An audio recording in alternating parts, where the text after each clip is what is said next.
Absolutely. Well, let's take a look at page 4 of the paper, dealing largely on education this morning.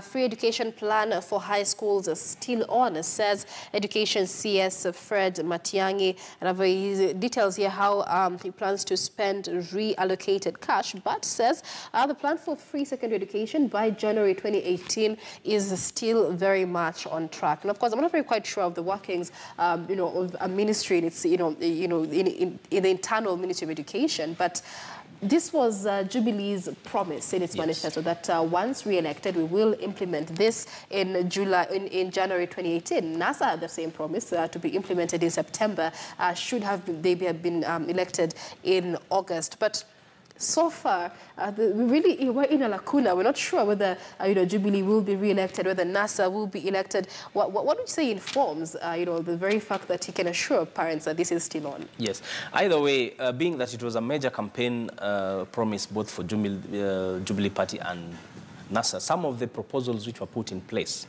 One was that all the secondary boarding schools will have a day wing. Right. So that you can have now more spaces created, because some of the issues will be limited by lack of bed capacity.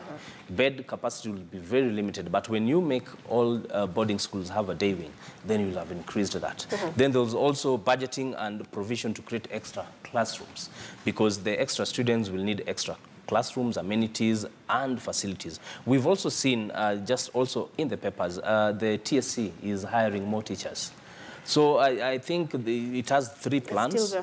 Make boarding schools have day facilities, create more classrooms, hire teachers, and then provide facilities and equipment. But with